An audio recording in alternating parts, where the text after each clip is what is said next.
high. Lord, get me high, get me higher. Higher and higher, higher and higher, higher and higher and higher. Higher and higher, higher and higher, higher and higher and higher. Lord, let me sing just one song. Lord, let me sing one more song. Lord, let me live till that day when the whole world will sing your one song.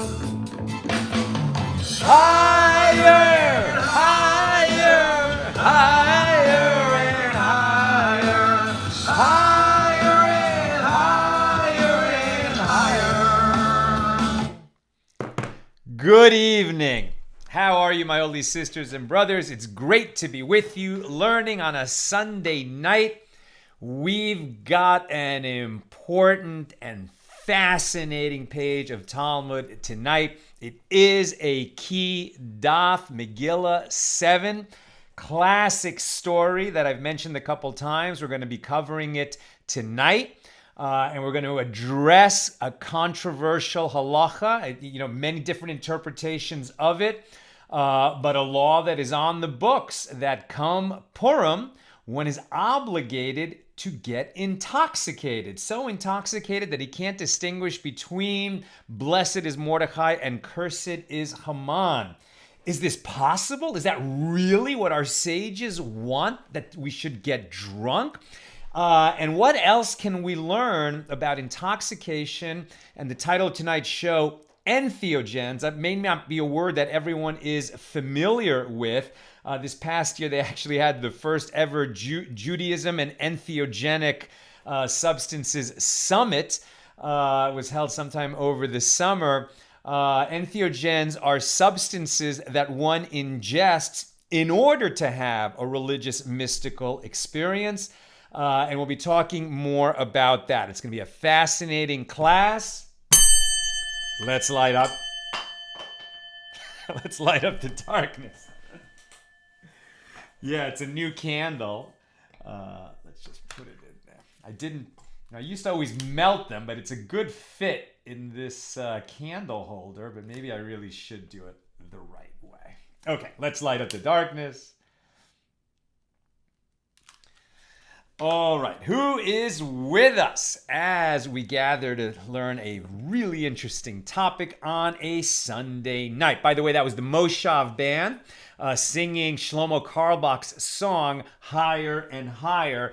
Definitely a play on words. He's not talking about getting high on drugs. He's talking about getting high on God and wanting the desire to rise ever higher spiritually. A beautiful, beautiful song by Shlomo Carlebach, interpreted by the Moshav Bands, our good friends. That song actually appears in our movie, When Do We Eat? Okay, Stephen in New Hampshire, Randy in Florida, Paul in Chicago, Melissa in Great Neck, James in Annapolis, Pauline in Arkansas, Bella in Florida, Heather in Kansas, John in Maine, Lucy in Minnesota, Caroline will have to catch replay watching The Sound of Music. Nancy in North Carolina, Sharon in Las Vegas, Esther from Maine, Miriam in Hayden, Colorado, Rick in Chicago. Over there on the YouTube side, Aoife in Florida, and, Lynn in North Texas. All right, we are in Tractate Megillah, the 7th volume of the Talmud. These are the laws of Purim. We're in chapter 1. Tonight we'll be finishing our discussion of Mishnah number 3 in chapter 1 and opening Mishnahs 4 and 5. Let's get into it. The subject that we're talking about in the very famous story actually comes a little later in the page. And tonight's episode of AT Daily is sponsored by Josh and Ruth Silver, dedicated to all those who made sacrifices so we can enjoy the blessings of life. What a beautiful dedication. Thank you, Josh and Ruth. May you and all your loved ones be showered in blessings. We say amen. Thank you for sponsoring the show and enabling us to share more Torah with more people. This is our annual campaign. We really appreciate it if everybody steps up. Donate.accidentaltalmudist.org. It enables us to fund our programs and especially in the coming year to build the AT app. Okay, we pick it up near the top of 7a. So yesterday at the end of the page, we actually finished a little bit before the end of the page, but the Gemara has been discussing, so when there's a Jewish leap year and there's a first month of Adar and a second month of Adar, how do we handle the observance of Purim? Generally speaking, we observe Purim in second Adar during a leap year. So apropos the statement of Rav Shmuel Bar Yehuda with regard to the establishment of the holiday of Purim. So when Purim was first created, right? It's the Book of Esther and the story where Haman, asked King Ahasuerus to, issue a decree that all the Jews in the biggest empire that the world had ever known should all be killed on this same day. That evil intent ended up, rebounding, ricocheting, boomeranging on Ahasuerus, on Haman himself, and he and his family ended up getting killed, and the Jews prospered in the Persian Empire during the days of Mordecai and Esther. And then after that story, it says in the Book of Esther that Mordecai and Esther established that these days, the 14th and 15th of Adar, should be celebrated as a holiday every year from then on. So Rav Shmuel Bar Yehuda said, Esther sent to the sages, right? Her uncle, Mordecai, was one of the sages, but not living in Jerusalem, where the Sanhedrin was being recomposed as the Second Temple was starting to be rebuilt. He was over there in Shushan continuing to advise his niece, the now queen of Persia, and her husband, the king.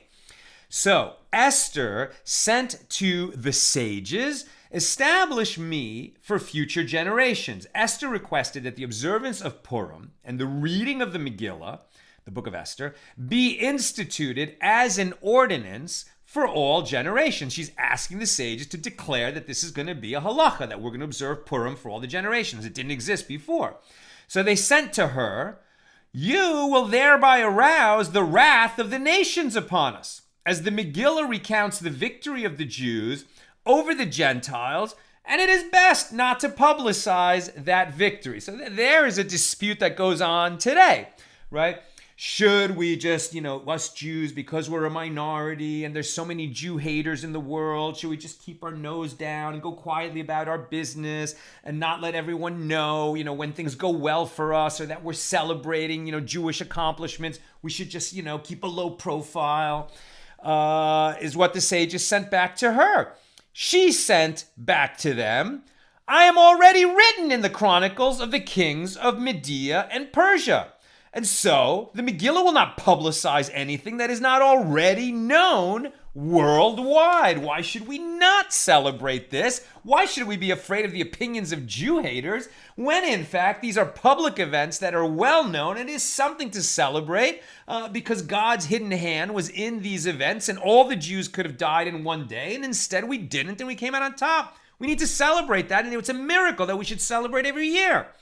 And it was related that Rav and Rabbi Hanina and Rabbi Yochanan and Rabbi Chaviva taught the statement cited below. The Gemara comments, throughout the order of Moed, right? So that is the order that we're in now, the section of the Talmud that deals with the holidays, right? We started with Shabbos, and then we're talking about Pesach, Passover, and Yom Kippur, and Rosh Hashanah, and Sukkot, and we still have some other, a couple volumes to go in this order of Moed, which is all about the calendar and the festivals of the calendar.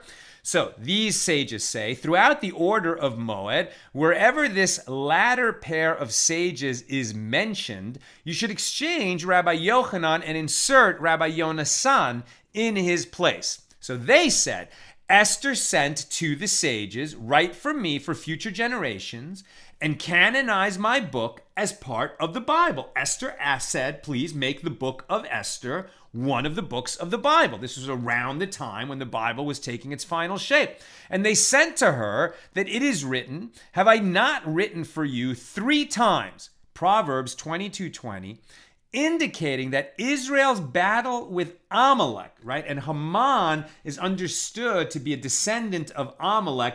Amalek is going to be that force in the world, the descendants of Amalek, who will always hate the Jews no matter what. They just have this innate hatred of the Jews, and this is associated with Amalek, right? And we have a commandment in the Torah that we should utterly destroy Amalek, and we should wipe out Amalek's memory from the world, and we should remember to wipe out Amalek, right? Like you would think that if we weren't talking about Amalek in the Torah, the whole world would have already forgotten Amalek. Why do we need to remember to forget Amalek?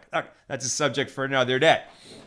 At any rate, so since we're supposed to, remember to obliterate the memory of Amalek, we don't want to be mentioning Amalek too often. So if in the Bible it already says it's written 3 times, indicating that Israel's battle with Amalek is to be mentioned 3 times in the Bible and no more, not 4 times. So since it is already mentioned 3 times, where Exodus 17, 8 through 16, verses 8 through 16, Deuteronomy chapter 25, verses 17 through 19, and first book of Samuel 15, chapter 15. So there is no need to add another source discussing the battle with Amalek. In this case, the battle with Haman as a representative of Amalek in the Book of Esther. But so the sages did not accede to Esther's request. They said no. Now we know that the Book of Esther did become part of the Bible, so what happened? They did not accede to Esther's request until they found a verse written in the Torah. What do you mean they found? Like they knew very well all the verses in the Torah, but they realized that a verse in the Torah could be understood in this way. The verse written in the Torah was, write this for a memorial in the book and rehearse it in the ears of Joshua, that I will utterly blot out the remembrance of Amalek from under the heavens. That's Exodus 17:14. So the sage, and remember, Amalek was that king and that people that attacked the Jewish people from behind as we were leaving Egypt, right? There were other battles where we sent out, the soldiers, the fighting men of the children of Israel to fight. But Amalek was sort of like a guerrilla force that, what did they do? They attacked the rear. The old people, the women, the children, the ones that didn't expect any military trouble, that's who Amalek attacked. They were terrorists, right? They were terrorists just to show, we could pick off some of the Jews. And so that really angered God and Moses. And so that's how it was, put down in the Torah. We have to absolutely obliterate these people and their memory. So the sages interpreted the verse, write this, the words, write this, that which is written in the Torah here in Exodus and in Deuteronomy, right? So this mention, the Torah is one of the mentions. Exodus and Deuteronomy are not 2 separate mentions. They count as one mention. A memorial, that's what's written in the prophets, i.e. 1 Samuel, and in the book, that takes us into the writings section of the Bible, the Hebrew Bible, meaning there's room for a 3rd mention. And what would that be? The Book of Esther, the Megillah of Purim. And so the Megillah is the 3rd mention of Amalek and not the 4th, as both mentions in the Torah pertaining to Amalek are considered one. Therefore, Esther would be the 3rd, not the 4th, and it would be allowed. And the Gemara comments, this matter is parallel to a dispute between the Tanaim, the rabbis of the Mishna, as it was taught in a Baraisa, write this, that which is written here in the book of Exodus, a memorial, that which is written in Deuteronomy, in the book, that which is written in the prophets. This is the statement of Rabbi Yehoshua. And Rabbi Elazar Hamodai disagrees and says, write this, that which is written in the Torah here in Exodus and Deuteronomy, a memorial, that which is written in the prophets on this matter, and in the book, that which is written in the Megillah of Purim, the Book of Esther. Rav Yehuda said that Shmuel said, the Book of Esther does not render the hands ritually impure.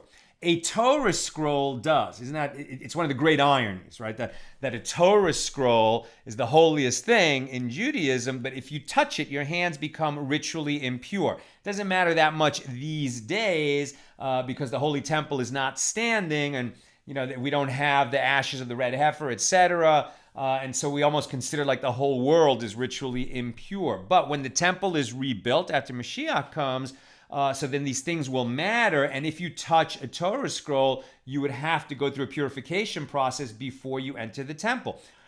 Why would a Torah scroll render hands impure? We actually talked about that. I think it was in Tractate Eruvin, right? And this idea that it was a decree of the sages because they used to store teruma, food set aside that only priests could eat in a state of purity, holy food. And they would store it in the Aron Kodesh, in the Holy Ark, where the Torah scrolls were stored, in order, just to keep it aside, since it was going to be for the priests. But since it was grain, it attracted mice. The mice would go nibble the grain, and then while they're in there, they would nibble on the Torah. And lest the Torah scroll be desecrated in this way, they decreed that if you touch a Torah scroll, you get tuma, and it becomes a problem. So, books of sanctity, books of the Bible that have a sufficient level of sanctity render the hands impure. But the Book of Esther, according to this opinion, doesn't render the hands impure. Meaning, it might be a book of the Bible, but it is of lesser sanctity than other books in the Bible. Although the sages issued a decree that sacred scrolls render hands ritually impure, the Book of Esther was not accorded the sanctity of sacred scrolls. And the Gemara asks, is this to say that Shmuel maintains that the Book of Esther was not stated with the inspiration of Ruach HaKodesh, the divine spirit, meaning that it was inspired by God, right? Therefore, it's a divinely inspired book. But didn't Shmuel himself say elsewhere that the Book of Esther was stated with the inspiration of the divine spirit? And the Gemara answers, it was stated with the divine spirit that it is to be read in public. However, it was not stated that it is to be written. Therefore, the text was not accorded the sanctity of sacred scrolls. It is a sacred book. It needs to be read aloud every year at Purim. But in its written form itself, the scroll itself is of lesser sanctity than other books in the Bible. And the Gemara raises an objection from a Baraisa. Rabbi Meir says, the book of Ecclesiastes, also known as Koheles, does not render the hands ritually impure, as it was not accorded the sanctity of sacred scrolls. However, there is a dispute with regard to whether or not the Song of Songs renders the hands impure. Rabbi Yosei says, the Song of Songs renders the hands ritually impure. It is as sacred as the Torah. But there is a dispute with regard to the book of Ecclesiastes.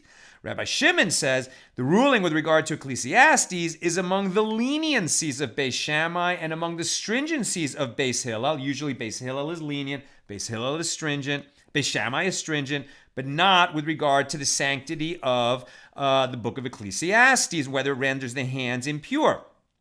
As, according to Beis Hillel, it renders the hands impure, and according to Beis Shammai, it does not. Beis Shammai saying Ecclesiastes, lesser sanctity, Beis Hillel saying higher sanctity. However, everyone agrees that the books of Ruth and the Song of Songs and the Book of Esther do render the hands ritually impure. So we see already we have disputed opinions among the sages, contrary to the opinion of Shmuel. And the Gemara answers, it was Shmuel who stated his opinion in accordance with the opinion of Rabbi Yehoshua, cited earlier, that the Book of Esther was not accorded the sanctity of sacred scrolls. What is the law? 5 scrolls are included in the 24 books of the Bible. These are the Megillahs. The scroll of Esther and the books of Ruth, Ecclesiastes, Lamentations, and the Song of Songs, plus Esther. All 24 books of the Bible, including these Megillahs, have the legal status of sacred scrolls, and therefore they do render the hands impure in accordance with the opinion of Rabbi Shimon. So that's where the law came out. So I'm going to skip a couple of paragraphs because I want to get to the main subject of the night. Because they're still arguing about whether or not they, make the hands impure. Now, it was taught in a baraisa that Rabbi Eliezer says the Book of Esther was said with the inspiration of the divine spirit. As it is stated, Esther 6:6, and Haman thought in his heart. If the Book of Esther was not divinely inspired, how was it known that what Haman thought in his heart? Rabbi Akiva says the Book of Esther was said with the inspiration of the divine spirit, as it is stated, and Esther obtained favor in the sight of all those who looked upon her. Esther 2:15, and this could have been known only through divine inspiration. Rabbi Meir says the Book of Esther was said with inspiration of divine spirit. This is how they know that it's a sacred book. As it is stated with regard to the conspiracy of Bigtan and Teresh against King Achashverosh, and the thing became known to Mordecai, Esther 2:22. This too could have been known only through the divine inspiration. And Rabbi Yosef ben Durmasket says the Book of Esther was said with the inspiration of the divine spirit, as it is stated, but they did not lay their hands on the plunder, Esther 9:15. The only way that this could have been stated with certainty that when the Jews fought back against their enemies, they didn't take plunder, they just killed their enemies and left their stuff. They didn't, take loot from the battle. And the only way that such a thing could have been stated with certainty is if the book was divinely inspired. Like when Esther and Mordecai were writing the book, they had divine inspiration. Rava said, there's a refutation to all of these proofs, except for the proof cited by Shmuel about the no plunder. The other ones can be refuted, right? According to Rava, and the Gemara elaborates. That which Rabbi Eliezer said, with regard to the knowledge of what Haman was thinking in his heart, we can refute this as it is based on logical reasoning to conclude that this is what he was thinking. There was no other person so important to the king as he, and the fact is that when he elaborated extensively and said, "Let the royal apparel be brought," he said it with himself in mind.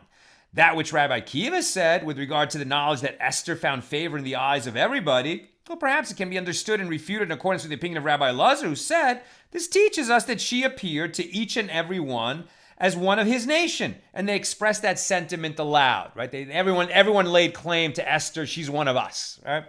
And that which Rabbi Meir said, i.e., that the divine inspiration of the Book of Esther is clear from the fact that Mordecai exposed the conspiracy against Achashverosh, well, perhaps this can be explained and refuted in accordance with the opinion of Rabbi Chiya bar Abba, who said, Bigtan and Teresh, the conspirators who were going to kill the Persian king, they were both members of the Tarsi people, and they conversed in their own language. And Mordecai, who was a member of the Sanhedrin, and therefore fluent in many languages, simply understood what they were saying because he spoke the language, not because he had divine inspiration.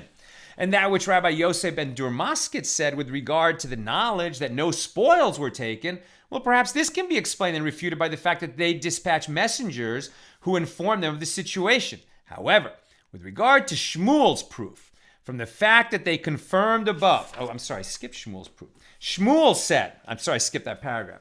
Shmuel said, this is the proof that cannot be refuted. Shmuel said, had I been there among the Tanaim, right? Shmuel is an Amora, a later sage of the Talmud, and he's talking about the sages of the Mishna several hundred years earlier. And he's saying, had I been among the Tanaim, I would have stated a matter that is superior to them all. As it is stated, they confirmed and took upon themselves, Esther 9:27, which was interpreted to mean they confirmed above in heaven, in the heavenly court, what they took upon themselves below on earth. In other words, Mordecai and Esther decreed that this should be a holiday for all time, and in the heavenly court above, they confirmed it. Right? And Shmuel's proof is the one that stands up. So with regard to Shmuel's proof, from the fact that they confirmed above what they took upon themselves below, there is certainly no refutation. And Ravina said, and this explains the folk saying that people say, one sharp pepper is better than a basket full of pumpkins. as the quality of the pepper's taste is more significant than the quantity of the pumpkin. So this one saying of Shmuel is better than all these other proofs offered by the other Tanaim. And Rav Yosef said, proof that the Book of Esther was divinely inspired may be cited from here, Esther 9:28. And these days of Purim shall not cease from among the Jews.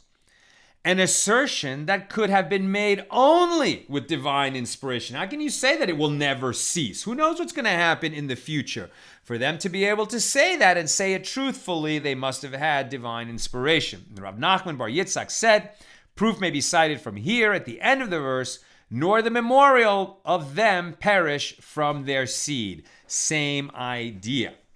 We go on to a new subject. Now the Mishna our Mishna that we're discussing, Mishna number 3, discusses gifts distributed to the poor. The Mishna is talking about in first Adar and in second Adar. Now the Gemara is going to discuss the laws of the two things that you have to send gifts on Purim. Gifts to the poor and gifts to your friends. Both of them are obligations that we do on Purim. It's called sending portions and gifts to the poor. Instead of reading the Gemaras on this, I'm just going to read the halacha, and then we're going to go to our big story. So every person is obligated to send 2 portions of food or drink to another person, and they must be different types of food.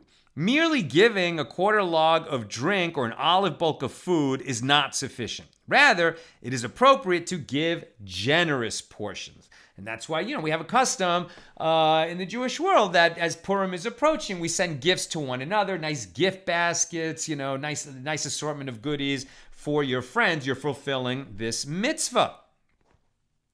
And they should be generous portions. And women are obligated in sending portions just as men are. It is appropriate for a woman to give to a woman and for a man to give to a man, according to the Rima. It is permitted to send money and other non-food items if they can be used on that day to purchase components of the festive meal. Some maintain that even in this case, one fulfills his obligation only with food. Even one who is dependent on another for sustenance, although he is not obligated, should fulfill the mitzvah and send portions to another person. This mitzvah is fulfilled during the day of Purim and not at night. It is appropriate to send the portions with a messenger, both to display deference to the mitzvah and to fulfill the literal meaning of the verse, which uses the term sending portions. Rather than deliver it yourself, you should use a messenger. Gifts to the poor. Every person is obligated on Purim to give at least 2 gifts to 2 different poor people. 1 gift to each. And one fulfills his obligation with a gift worth a peruta, even a very small amount of money. And one must give the gifts with his own money, although he may add from the money that he tithes for charity, citing the Maharil. And it is appropriate to give the money on the day of Purim, enabling the poor person to use it on Purim. And the Rambam writes that it is preferable to give additional gifts to the poor than send additional portions to one's friends. So, Purim is not that far away. It's going to come around, like February, March. And it'll be fresh in our minds, right? That we've got to fulfill this obligation, send gifts to one another and gifts to the poor. All right. Now we come to this other law of Purim. Rava said a person is obligated to become intoxicated. Rav Steinsaltz adds in the elucidation with wine. But the Talmud says, Rava said a person is obligated to become intoxicated on Purim until he does not know between. I'm not reading the elucidation on purpose, right? So the actual text of the Talmud is, Rava said a person is obligated to become intoxicated on Purim until that he does not know between cursed is Haman and blessed is Mordecai. Now, with Rav Steinsaltz's elucidation, a person is obligated to become intoxicated with wine on Purim until he is so intoxicated that he does not know how to distinguish between cursed is Haman and blessed is Mordecai. So that is stated, according to RABBA, as a halacha, as a law. Before we move forward, what is the law? One is obligated to become intoxicated on Purim until he is unable to distinguish between cursed is Haman and blessed is Mordecai, in accordance with the opinion of RABBA. Some maintain that in the wake of the incident involving RABBA and Rabbi ZEIRA, which I'm about to share with you, the halacha, the law, is no longer in accordance with RABBA's opinion, and one drinks only a bit more than he is accustomed to drink. These are the opinions of the Taz, citing the Beis Yosef and Rabbeinu Ephraim. Some maintain that one should drink until he falls asleep, at which point he will no longer be able to distinguish between Haman and Mordecai. If one damages another in the course of the Purim festivities, some hold that he is exempt from the obligation to pay, the Rima. If the damages are substantial, the custom is not to exempt him. All right. So as we see, there's a multiplicity of opinions of how one fulfills this obligation to become intoxicated to the point that you can't distinguish between cursed is Haman and blessed is Mordecai. Some say you need to get drunk, so drunk that you can't tell the difference. Others say, no, it just means that you drink more than normal. Others say you just drink until you fall asleep. And at that point, you can't distinguish between those phrases. And there's other interpretations as well. What is the story? Now, here's the story that comes right after the statement in the Gemara that one should become that intoxicated. The Gemara relates that RABBA and Rabbi ZEIRA prepared a Purim feast with each other. And they became intoxicated to the point that RABBA arose and slaughtered Rabbi ZEIRA. Shechted, the same verb we use for shechting a kosher animal, like that you slaughter a cow or you slaughter a goat or a sheep in order to then butcher it and eat the meat. Same verb. RABBA arose and slaughtered Rabbi ZEIRA. The next day, when he became sober and realized what he had done, RABBA asked God for mercy. RABBA prayed to God for mercy and revived Rabbi ZEIRA. The following year, RABBA said to Rabbi ZEIRA, let the master come and let us prepare the Purim feast with each other. Let us celebrate Purim together. Rabbi ZEIRA said to him, miracles do not happen each and every hour, and I do not want to undergo that experience again. Now he's referring to the miracle of that he was dead, and then RABBA was able to revive him.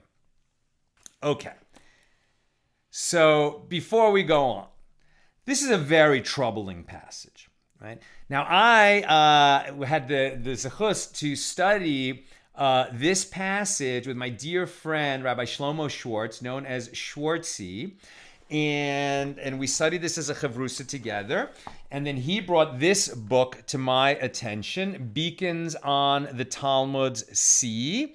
And these are teachings of the Lubavitcher Rebbe about select passages in the Talmud. And this is one of those stories that the Rebbe comments on. And we studied this together. Now, the Lubavitcher Rebbe says something very interesting. He says, this incident occurs in the Talmud not as some kind of a metaphor, right? It says that they got drunk together, and it says that RABBA arose and slew Rabbi ZEIRA. So that's the simple meaning of the text. Now, some people like to say, no, what it means is that they got drunk together, and then RABBA, who was big, that's his name, RABBA means big in a sense, and ZEIRA means small. And so RABBA, in the ecstasy of their celebration together, like hugged Rabbi ZEIRA so tight that ZEIRA fainted, and then RABBA was able to revive him.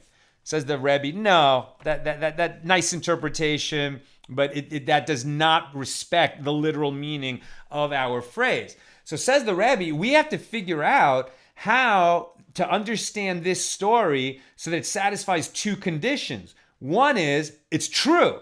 It's literally true. They got together, they became very intoxicated, and somehow RABBA slew, whatever the past tense of slaughtered Rabbi ZEIRA. and that this story is in keeping with the honor that we owe to these great, great Torah luminaries. I mean, Rabbah and Rabbi ZEIRA were not, freaky deaky guys who like to, drink a lot and talk about esoteric subjects. They were great, great sages. So the idea that they would get so drunk that one would murder the other, it just doesn't wash, Perhaps some kind of a miracle was performed, but that they would need a miracle in order to revive one of them after the other murdered him? No, it doesn't work. Teaches the Rebbe, and this is what Schwartzy and I studied. To understand this story, we have to look at the story of Nadav and Avihu. Who are they? The sons of Aaron, the older two sons. Right, so these were the sons that were in line to become the high priests after Aaron. Right, Aaron had 4 sons, and these were 2 of them. So they were inaugurated as priests. Right, they were going to be priests serving in the tabernacle in the wilderness when the children of Israel were in the wilderness. And the Torah tells us that Nadav and Avihu entered the sanctuary at a time when they shouldn't have. And they brought unauthorized fire onto the altar, and they died, right? They died. The souls flew out of their bodies, or a fire emanated from the altar, and it slaughtered them, and they died. And they lost their lives. And now we learn that Moses said that somehow those 2 young men were on a higher spiritual level even than Moses and Aaron. So what happened there? Now, the reason that that's associated with intoxicating drink is because the next law that is given in the Torah is that a priest shall not drink any alcohol when he's serving in the tabernacle or later in the temple. And so some say, well, what happened was, they got drunk and then they said, hey, let's go in on the altar, and they were intending to do good. They meant well. But they brought alien fire in the midst of their drunkenness, and you can't come that close to the holiest place on earth without consequences, and so they lost their lives. But the Rebbe says, not because they got drunk, right? It's not because they got drunk. Now, maybe they had some wine, but they were using it in a holy way. So what the Rebbe says is what's really going on here is that they received God's kiss. And what that means is they use the wine with the right kavanah, with the right intent to come closer to God. They came so close, right? They did have some kind of mystical experience, and they sort of came so close to the fountainhead, as it were, to the Godhead, to the place, the altar in the tabernacle is sort of like the place where God's presence rested in the tabernacle, and as we learn later in the temple, there was like an actual physical manifestation of God's presence over the altar, and they were drawn to that. And then with the assistance of that extra intoxicating wine, we have a saying elsewhere in the Talmud, when wine goes in, secrets come out. One meaning of that, the simple meaning, is people get drunk and they blabbermouth. But another meaning is wine goes in and people discover esoteric secrets that they wouldn't otherwise. That's what happened to Nadav and Avihu. They came much closer to God's presence than they realized they were going to. And in that moment, their souls just wanted to return to where they came from. Their souls just longed to go back to that nearness with God in the world of souls and flew out of their bodies. And that's why we have the tradition that their bodies were not burnt. It's like their souls just left their bodies. There was no apparent cause of death, but they died. Likewise, says the Rebbe, here with Rabbah and Rabbi ZEIRA, what was going on is that they were drinking on Purim, but with a very holy intent. And now Rabbah, who was sort of greater in his capacity to pursue and sit in mystical experience. He had an absolute mystical type of trip, right? And Rabbah could handle it. He could come closer to the source of all life and the source of all souls. He could kind of come closer to that higher world, learn from it, bring fire back from the mountain, as it were, and be himself again. Rabbi ZEIRA did not have that capacity. So RABBA brought Rabbi ZEIRA along with him, and like Nadav and Avihu, ZEIRA's soul flew out of his body and he died. But RABBA, understanding what happened, was able to sort of petition the Lord and say, no, please, it's not his time yet. Send his soul back to us. And he was heeded. Rabbi ZEIRA's soul went back into his body. He survived. He was revived. And the next year, when RABBA says, hey, let's do Purim again, Rabbi ZEIRA didn't say, no way, that was terrible for me. What he said was, a miracle doesn't happen every day. I'd like to. It was amazing. I learned so much, but I don't have your capacity. I can't do it. It's not for me. It's good for you. It's not for me. And so Rabbi ZEIRA declined. And that is, I think, an important lesson, that we have to take with us into Purim. I think it's very important. We live in a time, very unexpected if you grew up in the 70s and 80s, when, for example, now marijuana is legal in many states in America. So when it was illegal, so it was not kosher, because you can't do things under Jewish law that are illegal in the land that you live in, right? So it was always illegal to smoke marijuana, so therefore, according to Jewish law, it was no good. Out. You can't do it.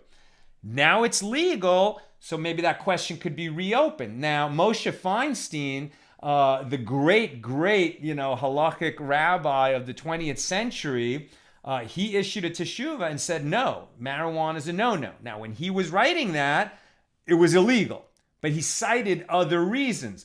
Also, it leads to addiction, and then you don't have control over yourself. It leads to cravings, which make you animal-like. It is a disgrace for your parents, and therefore you shouldn't do it. Now, people in more recent times will say, well, the law has changed. Parents aren't embarrassed of something that is now legal. It's not supposed to be as addictive as other things. It's problematic. There is no blanket permission that has been issued under Jewish law, traditional Orthodox Jewish law, to have any kind of drugs, let alone marijuana. So I'm not coming to tell you that there's a permission. There's not. But you can do research on this subject, and there are people who will find opinions that help their position. Always know that when you're looking for an opinion to justify you doing what you want to do, already it's problematic, because you're in a biased way just looking to justify what it is that you want to do. I would just like to add that no matter, just simply on the subject of people who want to use substances in an entheogenic manner, right? Now I'm just going to speak from personal experience, because when I was younger, this was something that attracted me. And the first thing I want to say about that is that different people have different chemistry. Very important to understand that. Just like some people can have 2 drinks and they're barely buzzed, and other people have 1 drink and they shouldn't be driving. And that's just kind of on a very simple level. With all substances that people take, they have different chemistry. I mean, we see that with COVID. We see that with COVID vaccinations. They affect different people differently.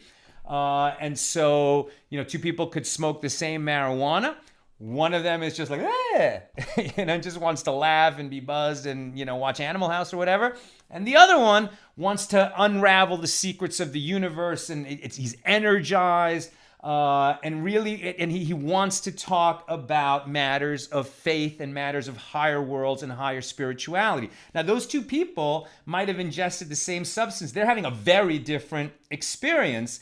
And one of the first lessons that we learned from this story is know who you are. Are you RABBA? And, for you, this is actually going to work. And you're going to learn things that you wouldn't have learned otherwise about the faith. And it's something that you could do once a year, or just like very, very rarely, and with that higher purpose. Or are you going to be honest with yourself and say, I'm more like Rabbi ZEIRA. This is not for me. My path, to celebrating God in this world is through halakha, through Torah study, it's through the holidays. And, if I start messing with these substances, it's not going to end well for me. And most people maybe aren't even sure which they are, in which case they should assume that they're like Rabbi ZEIRA. It's a very difficult subject, And remember, I'm not a rabbi. Do not take any of this discussion as some kind of a permit to go do something that might be bad for you. What I'm telling you is you have to know thyself and where you land on this. There are people for whom entheogens really legitimately provide an entheogenic experience. And what's interesting, you're seeing more and more in different places in the world that people are in a very controlled way. Therapists are using ketamine to treat people who've had depression, all their lives, and suddenly it's starting to work. People are using MDMA to treat other addictions and depression. People are using ayahuasca in very interesting ways, psilocybin, lysergic acid, and all of these substances can lead to terrible abuse, terribly dangerous experiences, not for everybody. Not for everybody. Some would say not for anybody. This is a subject that if it interests you, you really have to do your research very carefully.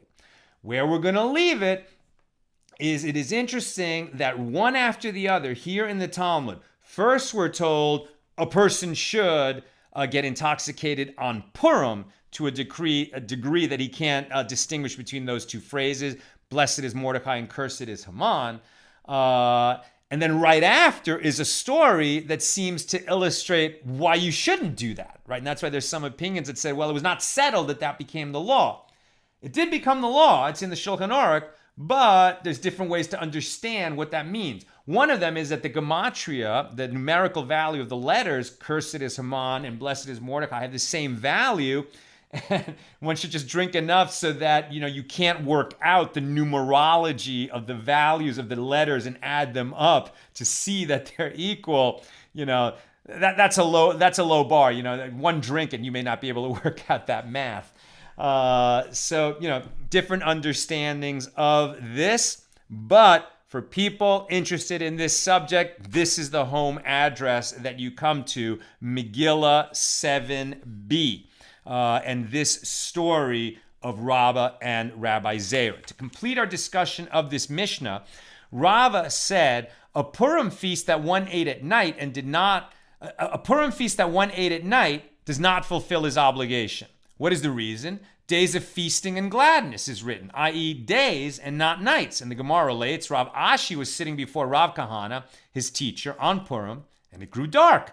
And the sages who usually come to study with him did not come. And Rav Ashi said, what is the reason that the sages did not come today? Rav Kahana said, well, perhaps they are preoccupied with the Purim feast. And Rav Ashi said to him, wasn't it possible for them to eat the feast at night on Purim instead of being derelict in their Torah study on the day of Purim? And Rav Kahana said to him, didn't the master learn that which Rava said? A Purim feast that one ate at night does not fulfill his obligation. And Rav Ashi said to him, did Rava say that? And Rav Kahana said to him, yes. And Rav Ashi then learned it from him 40 times until he remembered it so well that it seemed to him as if it were placed in his purse. Right? He had the knowledge of that law so good that it was in his pocket. It was in his purse. So the Purim feast. The Purim feast must be eaten on the day of Purim, in accordance with the opinion of Rava. If one eats it at night, he did not fulfill his obligation.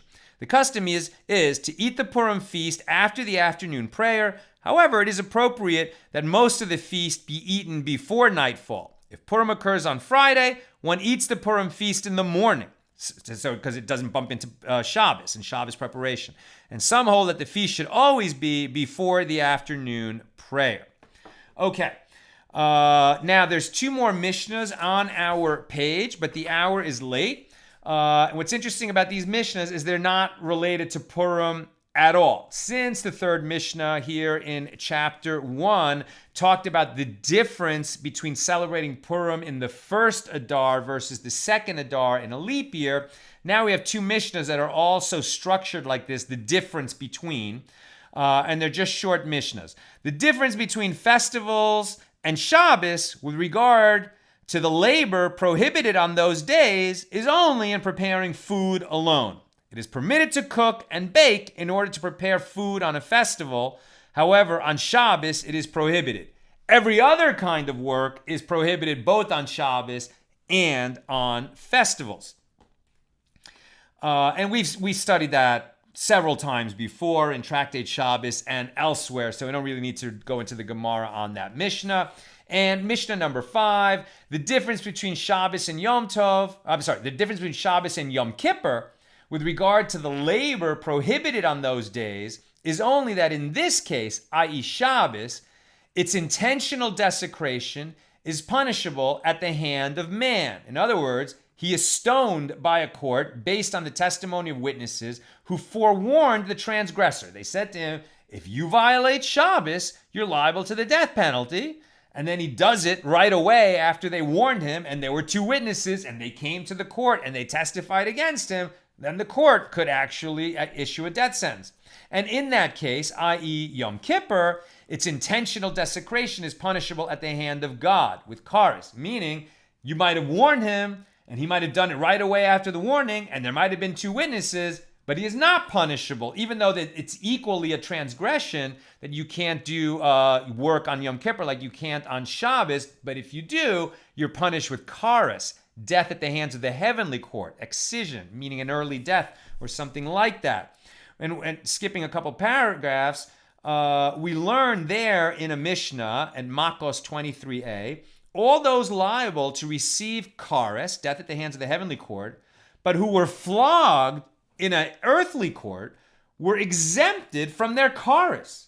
So it's almost like if you get flogged on earth for a transgression against God, the court did you a favor. Because, okay, you received lashes, it was painful, it was embarrassing, it was humiliating, but you're done, right? If you don't receive that punishment from the earthly court, you might suffer a premature death at the hands of the heavenly court.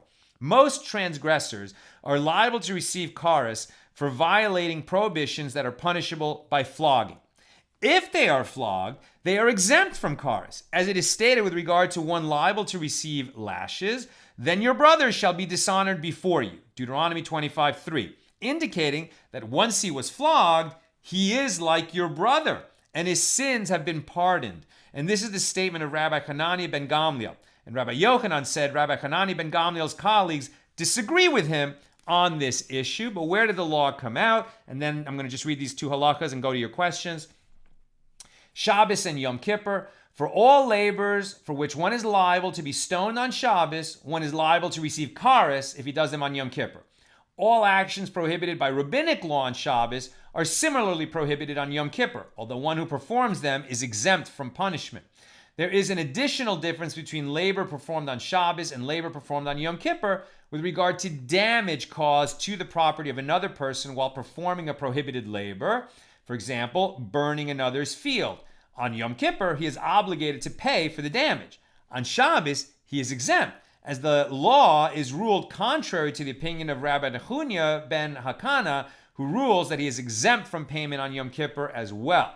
Those liable to receive kares who were flogged, anyone who violated prohibitions and was flogged, that person is rehabilitated. Similarly, one who is liable to receive kares and he was flogged is exempt from the punishment of kares, in accordance with the opinion of Rav Hanania ben Gamliel.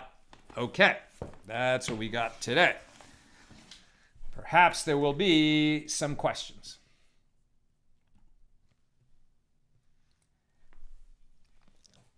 Wasn't this a fascinating topic? Okay, Sharon, with regard to Amalek, so this idea that there was a question initially whether the Book of Esther, which was about a war against Amalek, the war against Haman, should be included in the Bible or not. It seemed like the sages had a source that told them, well, Amalek, the dealing with Amalek should only be mentioned 3 times in the Bible. They already had 3 instances, but then they realized that the 2 mentions in the Torah count as one mention in the book of Samuel, and that leaves an opportunity to add a 3rd mention, and the Book of Esther was canonized, including the Hebrew Bible. Says Sharon, Ray Amalek, one of the rabbis I used to work with, who was one of the earliest advocates for Jews with disabilities, the sin of Amalek must serve as a lesson to the Jews to never relegate the old, weak, and disabled to the rear, unprotected from attackers. We must also guard those on the back of the line as carefully as those in the front. Proper accreditation, the wonderful Rabbi Daniel Grossman. What a beautiful teaching. Thank you for sharing that, Sharon. Spectacular. Steve Ribbich. The Persians leaders at this time had a system on writing new laws when they were drunk and to review these laws the next day when they are sober. How interesting. That is definitely a good practice. I mean, creative people will sometimes have that burst of inspiration when they've had a few drinks or, some other substance. They write it down. It's like, this is brilliant. This is going to set the world on fire. They should review that the next day, right? Don't drink and dial. Don't smoke and send, etc. Paula, with regard to marijuana, how about for pain relief? Now, that's a very interesting question. So now the uses of medical marijuana, there are definitely people who would say that this falls outside of Rabbi Moshe Feinstein's, teshuvah prohibiting the use of marijuana. When he wrote that, I think it was in the 1960s or 70s, and this idea of using marijuana in a controlled way for medicinal purposes, I don't know that existed then. It was really understood to be a recreational drug. Now, there are definitely people in the world today that derive tremendous benefit from this. And now that starts to look like pikuach nefesh, right? So if that's really helping you, the trick is you got to be honest, right? Are you saying it's helping you to get the note from the doctor? Is it really helping? Now, I've seen some articles about kids with epilepsy, and it's definitely not for all epileptics, but for some, the use of certain kinds of marijuana is like life-changing. It's incredible what it does for these people. And then, like I was talking about, these other cases of depression and microdosing and using ketamine treatments and MDMA. Again, life-changing, incredible, beautiful. So if that's really going to be a matter of healing and done with the doctor's supervision, then it's hard for me to see where there would be a problem. So long as we remember that under Jewish law, you can't violate the laws of the land. As long as they don't contradict Jewish law, right? So, if they pass a law that you can't have kosher meat or that you can't circumcise Jewish boys, okay, so that's a law we're going to break. That's going to be a civil disobedience, as it were. But if there's a law saying, in this place no wine, or no alcohol, you're not going to be able to drink in that location. You should live somewhere else. So that you can do permitted uses of wine, which are sacramental in nature. And finally, Steve, Judaism, being mindful when you get mindless. Yeah, this idea in terms of entheogens. You're making kind of a short point, but it could be applied in a lot of different ways, right? One is that you never lose control and that you think about what it is that you're setting out to do. Even if you're just having a couple of beers with your friend and you're chilling, okay, well, make it clear to yourself that that is what you're doing and don't call it something else, and make sure you stop at a certain point.